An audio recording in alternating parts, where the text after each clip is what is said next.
Just to show you how much of a snowflake our felon-in-chief is, check this out.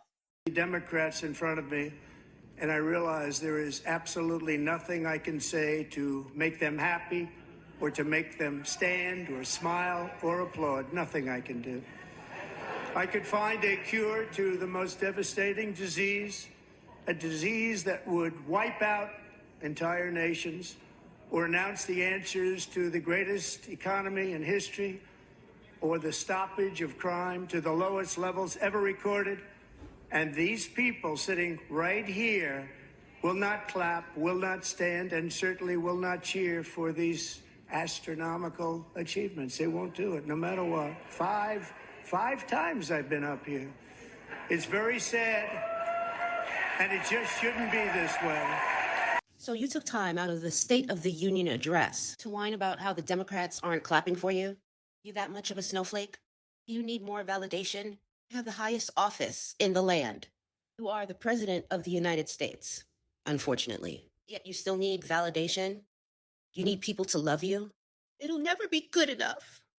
Truly, rather than becoming the President of the United States, maybe you should have gone to therapy. Heal the little Donnie within. What people don't understand that this is the real you, whining toddler, one who needs the attaboy, one who still needs to see, they love me, they really love me. Yeah, I said that.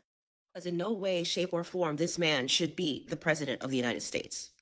Man with his temperament can't control his bowels, much less this country. He stood at that podium and lied the entire time. Telling the truth would show how crazy he is, how inept he is to run this country. He's taken us all down with the ship. Speaking of going down with the ship, remember that movie Titanic? In the movie, there was a businessman that convinced the captain of the Titanic to go faster so that he can make a splash when they get there early. Against his better judgment, he did it. Why? Because that businessman fed his ego. We're going so fast they didn't have enough time to maneuver around the iceberg. As a result, over 1,500 people died, and the ship sunk to the bottom of the ocean. He made a splash all right, made the history books all right, not in the way that he thought he would. So in this case, let's assign roles. Let's say the Republican Party is the captain of the Titanic. Our current felon-in-chief is the businessman.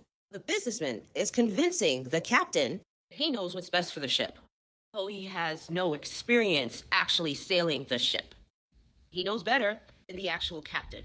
The captain is so power-hungry, needs to feed his ego, he goes along with the businessman, signing off on all the firings, mass deportations, canceling DEI, canceling women's rights, leveling Gaza, treating our allies as enemies, plunging us into debt, hiring a bunch of unqualified people to take on key roles in government. All of those requests are the iceberg in this story.